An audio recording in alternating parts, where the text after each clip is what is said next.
Oh, yeah, this is a whole bop. We got the Bucks versus the Pacers at 7 p.m. on ESPN, and we brought our good sis, Ros Gold-Onwude, to talk about this matchup. Let's start on the Bucks side. Obviously, they're usually in a class of their own when it comes to the Eastern Conference. Right now, we got the Brooklyn Nets doing their thing, the 76ers doing their thing, the Celtics somewhere in the mix. Where do you feel like the Bucks stack up? Christine, the Bucks have their hands full because the Eastern Conference on a whole has improved due to an influx of talent and also the growth of young players returning to the conference. You know, that Nets-Clippers game we were all watching last night, we knew the Nets could score the ball, but they showed that when they're locked in, they could defend at a high level, and they beat up against a very elite, in the groove, contending Clippers team in a playoff type atmosphere. They showed up and held on to win the game.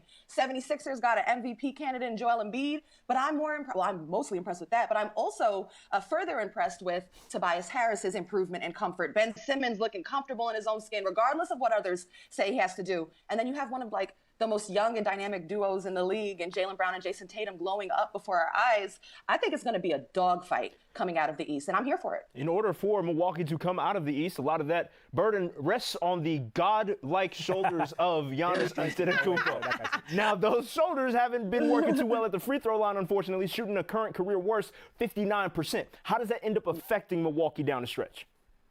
Yeah, I mean, if you look at it, first of all, from just a macro level trend-wise for Giannis, I mean, this has been happening over the course of 5 seasons now. Every year in the last 5 years, he's been decreasing his percentage from the free throw line. That's a terrible trend. Then you look on a smaller level into this season, and you've got Giannis Antetokounmpo, who takes a lot of free throws. So it's worrisome that he's not connecting. He's number 3 in the league for free throw attempts. He's getting there about 10 times a game, and you must make teams pay, or else they won't defend you honestly, and you risk becoming a liability on the court in times where they could use them. And then, of course, in the playoffs, you know, this is when the Bucks have struggled, and playoffs often come down to single possessions, execution, free throws. And you want Giannis at this point to be finding a rhythm and some confidence around the free throw line versus in the playoffs when the pressure starts to beat down on you. It's not going to get any easier when he's hanging around in the paint, and that's because Indiana fans watching right now being like, all right, get on with it. Talk about the Pacers. We're about to right now. Roz, every team has their variation of the big three. Obviously, in Indiana, it's Sabonis, Brogdon, and Myles Turner, but not for anything he's doing offensively. This Joker is leading the league in blocks per game, and he's doing it all with a fractured freaking right hand. He's like the defensive player of the year in a runaway so far, correct? I think he absolutely needs to be at the top of lists, definitely 100% as a candidate. And this is someone in Myles Turner who wants all the DPOY smoke. You know, this is someone who actually said, I've led the league in blocks and still didn't make an all-defensive team. This has happened to him 2 years ago where he led the league in blocks. And you know how Michael Jordan was like in the meme, and I took that personally? I think that happened for Myles. You know, like this offseason, he worked on strengthening his hips, his lower body, his glutes, his core. Reason why? To increase his stability and strength, his explosiveness, and his ability to defend out of the pick and roll, not only against bigs, but also against perimeter players. He watched video of Kevin Garnett, Chris Bosh on the defensive end for that type of inspiration. He should absolutely be a defensive player of the year candidate. And he wants to be a catalyst for this team, and he wants the recognition.